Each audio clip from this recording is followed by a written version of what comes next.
Hello students, আমি Moumita ma'am. Welcome to our channel. আশা করি তোমরা সকলে খুব ভালো আছো। স্টুডেন্ট, আজকে আমি তোমাদের second semester ACC political science থেকে একটা নিউ টপিক নিয়ে আলোচনা করব। তোমরা অনেকেই বলেছো যে ম্যাম মেজরের ক্লাস হয়েছে, তো এসিসির ওপরেও ক্লাস দিন। তো আজকে আমি তোমাদের রিকোয়েস্টটা রেখে এসিসির ওপরেই একটা নিউ টপিক নিয়ে আলোচনা করব। তার আগে বলে রাখি তোমাদের, যেটা আমি রোজ বলি, যে আমাদের অনলাইন ক্লাস চলছে এবং অনলাইনের কিন্তু যাবতীয় নোটসও প্রোভাইড করা হয়েছে। এসিসির ওপরেও কিন্তু ক্লাস চলছে এবং নোটসও প্রোভাইড করা শুরু হয়েছে। তো তোমরা যারা আমাদের কাছে অনলাইনে পড়তে চাও, তোমরা আমাদের হেল্পলাইন নাম্বারে যোগাযোগ করতে পারো। আমাদের হেল্পলাইন নাম্বার দেখো দেওয়া আছে, এখানে দুটা দেওয়া আছে। একটা হচ্ছে 6295916282, আরেকটা হচ্ছে 7076398606। ঠিক আছে, আমাদের দুটো হেল্পলাইন নাম্বার রয়েছে সেন্টারের।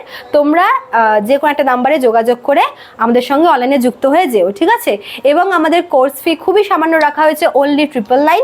এবং এই 999 কিন্তু তোমরা পুরো প্যাকেজটা পেয়ে যাচ্ছ। তোমরা major, minor, ACC, Aisi, MDC পুরোটা কিন্তু তোমরা শুধুমাত্র এই 999 টাকায় পেয়ে যাবে। ঠিক আছে, এবং আমাদের কোর্সের ডিউরেশন হচ্ছে 6 মান্থের। চলো তো টপিকে আসি। দেখো, আজকের টপিক হচ্ছে বিল। দেখো বিল কি, দেখো বিল হচ্ছে একটা আইনের আর কি খসড়া বা ড্রাফট। যখন কোনো আইন তৈরি হচ্ছে, সেই আইনটাকে তৈরি করার জন্য সবার আগে বিল পেশ করতে হয়। ঠিক আছে, সেই বিলটা তারপরে গিয়ে পার্লামেন্টের দুই কক্ষের সম্মতি পেয়ে, রাষ্ট্রপতির সম্মতি পেয়ে তারপরে কিন্তু সেই বিলটা আইনে পরিণত হয়। ঠিক আছে, তো তোমরা বলতে পারো যে বিল হচ্ছে আইনের একটা পূর্ব খসড়া বা আইনের হচ্ছে একটা লিখিত প্রস্তাব।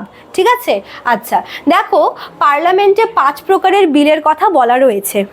এই 5 প্রকারের বিল হচ্ছে পার্লামেন্টে আর কি পেশ হয়, এবং এই বিলগুলোর আলাদা আলাদা ব্যাপারে কিন্তু এখানে দেওয়া আছে। ঠিক আছে, প্রত্যেকটা বিলের কিছু নিজস্ব ব্যাপার আছে, এবং এগুলো কিন্তু হচ্ছে এমন না যে পার্লামেন্টের উভয় কক্ষেই পেশ হয়, এমন না। কোনোটা শুধুমাত্র লোকসভাতে পেশ হয়, কোনোটা আবার যে কোনো একটা কক্ষে পেশ হয়। ঠিক আছে, তো বিল হচ্ছে এই নর্মালি তোমাদের 5 প্রকারের আছে। তোমাদের বলছি আমি তোমাদের এই 5 প্রকার কি কি। দেখো, প্রথমে আছে হচ্ছে সাধারণ বিল, যেটাকে তোমাদের হচ্ছে অর্ডিনারি বিল বলে। ঠিক আছে, নেক্সট তোমার হচ্ছে অর্থ বিল। অর্থ বিল যেটাকে হচ্ছে ফাইন্যান্সিয়াল বিল বা মানি বিলও বলছে, এটা হচ্ছে খুব ইম্পর্টেন্ট একটা বিল। এখান থেকে কিন্তু এক্সামে কোয়েশ্চেন হয়। 3 নম্বরে তোমার রয়েছে হচ্ছে রাজস্ব বিল প্রথম শ্রেণী, মানে এই রেভিনিউ বিলেরও আবার 2টা ভাগ আছে। ঠিক আছে, একটা হচ্ছে তোমার প্রথম শ্রেণী, আর 4 নম্বর হচ্ছে তোমার এটাও রেভিনিউ বিল, এটা তোমার সেকেন্ড পার্ট, হ্যাঁ, দ্বিতীয় শ্রেণী। আর সব থেকে শেষ তোমার 5 নম্বরে রয়েছে হচ্ছে কনস্টিটিউশন অ্যামেন্ডমেন্ট বিল, বা যেটাকে বলা হচ্ছে সংবিধান সংশোধনী বিল। ঠিক আছে, তো এই 5 প্রকারের তোমাদের বিল পার্লামেন্টে পেশ হয়। তো এই বিলগুলির ব্যাপারে হচ্ছে আমরা বিস্তারিত জানবো আজকের ভিডিওতে। ঠিক আছে, তো ভিডিওটি স্কিপ না করে তোমরা পুরোটা দেখবে।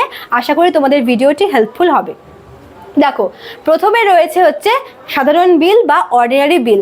দেখো, এই বিলটার ব্যাপারে কিন্তু কনস্টিটিউশনে কোথাও মেনশন করা নেই। ঠিক আছে, বাকি বিলগুলোর ক্ষেত্রে কনস্টিটিউশনে মেনশন করা আছে যে হ্যাঁ, এই বিলের ব্যাপারে এত নম্বর আর্টিকেলে দেওয়া বা এটার ব্যাপারে এখানে দেওয়া, কিন্তু এই অর্ডিনারি বিলের ব্যাপারে কিন্তু কনস্টিটিউশনে কোনো উল্লেখ নেই। ঠিক আছে, আর এই হচ্ছে সাধারণ বিলটা লোকসভাতে অথবা রাজ্যসভাতে যে কোনো একটা কক্ষে উপস্থাপিত হতে পারে। ঠিক আছে, এমন না যে কেবলমাত্র তোমার লোকসভাতে উত্থাপিত হবে বা তোমার রাজ্যসভায় উত্থাপিত হবে, এমন কিন্তু না। ঠিক আছে, লোকসভাতেও হতে পারে অথবা রাজ্যসভাতেও হতে পারে।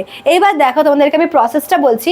মনে করো যে লোকসভায় যদি বিলটা উত্থাপিত হয়, সেক্ষেত্রে যখন বিল উত্থাপিত হবে তখন ওই কক্ষের, মানে যদি লোকসভা হয় তো লোকসভার অথবা অন্য কক্ষের, তো ওই সভার আর কি মেম্বারদের দ্বারা কিন্তু এমপিদের দ্বারা সেই বিলটাতে আর কি সম্মতি দিতে হবে। ঠিক আছে, তারপর ওই কক্ষে বিলটা পাস হওয়ার পরে সেটা অন্য কক্ষে যাবে, এবং অন্য কক্ষের মেম্বারদেরকেও কিন্তু ওই বিলে স্বাক্ষর দান করতে হবে। হ্যাঁ, তারপর যখন পার্লামেন্টের 2 কক্ষেই বিলটি পাস হয়ে যাচ্ছে, তখন সেটা যাবে হচ্ছে রাষ্ট্রপতির কাছে।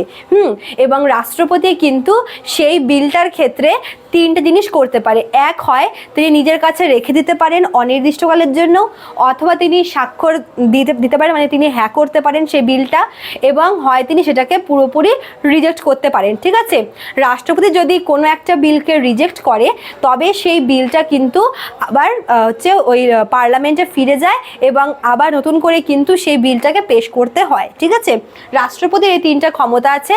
যখন তার কাছে কোনো বিল যাবে তখন কিন্তু তিনি সেই বিলে সম্মতি দিতে পারেন। যদি তিনি হ্যাঁ করেন তাহলে কিন্তু সেই বিলটা আইনে পরিণত হবে। 2 নাম্বার কি, তিনি না করতে পারেন, তিনি না করলে বিলটি আবার পার্লামেন্টে ফিরে যাবে। আর 3 নাম্বার কি, তিনি হ্যাঁও বলবেন না আবার নাও বলবেন না, তিনি নিজের কাছে কি সেই বিলটিকে রেখে দিতে পারেন।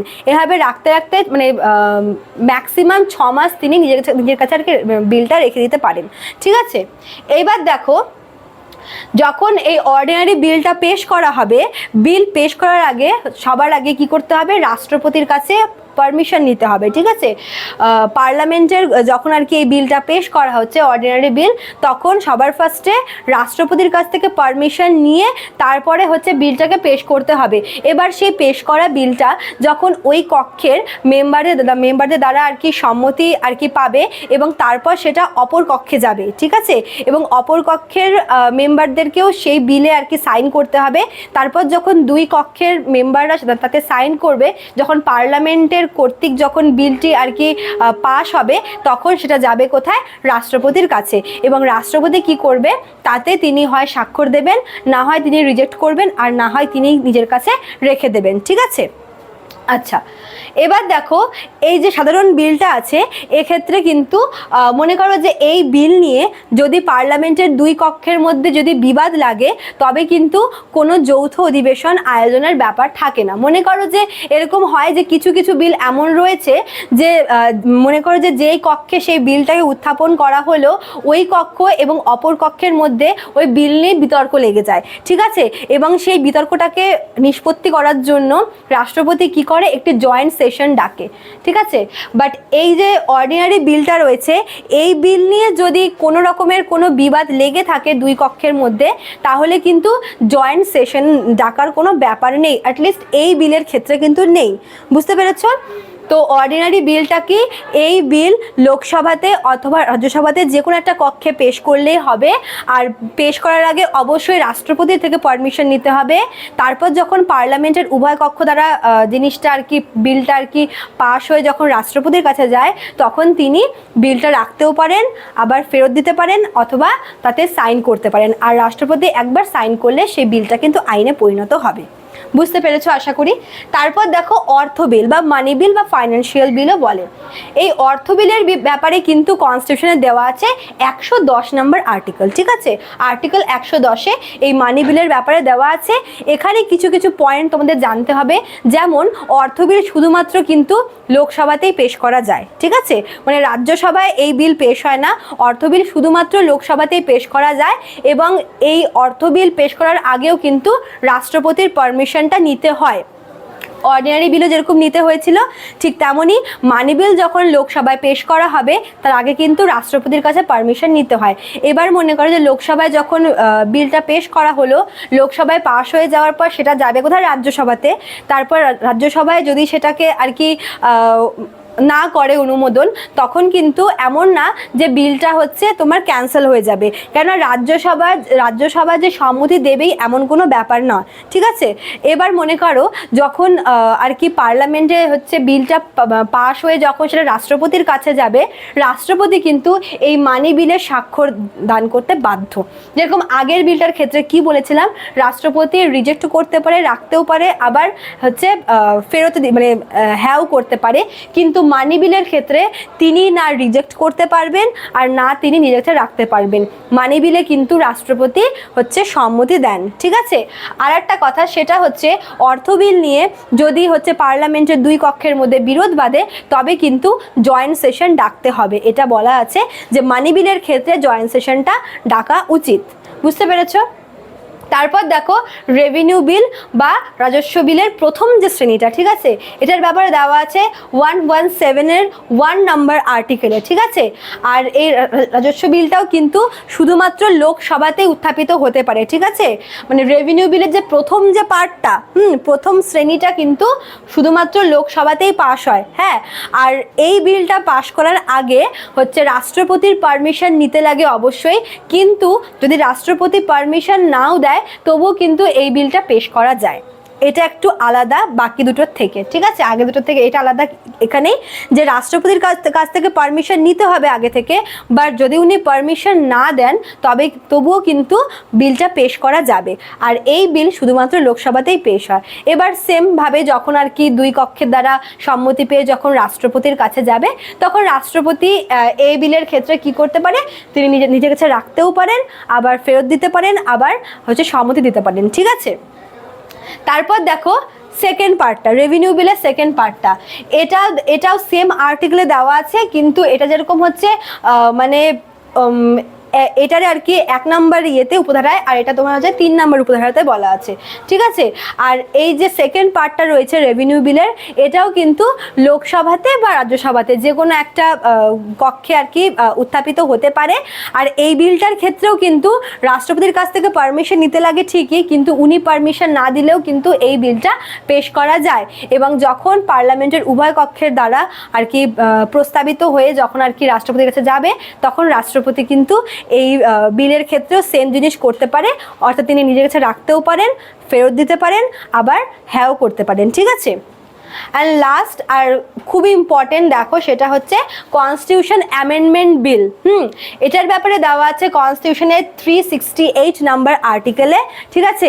এটাও কিন্তু লোকসভা অথবা রাজ্যসভা মানে যে কোনো একটা কক্ষে এটা উত্থাপিত হতে পারে। আর এই বিলটা যখন পেশ করা হবে তখন হচ্ছে রাষ্ট্রপতির পারমিশন নিতে হয়। আর এই বিলটা যখন আর কি দুই কক্ষের দ্বারা আর কি পাশ হয়ে যখন রাষ্ট্রপতির কাছে যাবে, তখন ঠিক মানি বিলে যেরকম রাষ্ট্রপতি পারমিশন দিতে বাধ্য, হ্যাঁ জানাতে বাধ্য, ঠিক তেমনই এই কনস্টিটিউশন অ্যামেন্ডমেন্ট বিলেও কিন্তু রাষ্ট্রপতি সম্মতি দিতে বাধ্য হন, ঠিক আছে। আর যদি এই বিলটা নিয়ে কোনো রকমের কোনো দ্বন্দ্ব লাগে দুই কক্ষের মধ্যে, তাহলে ঠিক মানি বিলে যেরকম জয়েন্ট সেশন ডাকা হয়, ঠিক তেমনই এই বিলের ক্ষেত্রেও কিন্তু জয়েন্ট সেশন ডাকা হয় দুই কক্ষের বিরোধ নিষ্পত্তির জন্য, ঠিক আছে। তো এই ছিল তোমাদের হচ্ছে 5 রকমের বিল। তোমাদেরকে আমি খুব শর্টে বুঝিয়ে দিলাম, আশা করি তোমরা বুঝতে পেরেছো। তো ভিডিওটি ভালো লাগলে অবশ্যই তোমরা লাইক কমেন্ট করবে, শেয়ার করবে, চ্যানেলটিতে নিউ হলে পরে সাবস্ক্রাইব করে দিয়ে পাশে থাকা বেল আইকন ক্লিক করে দিও।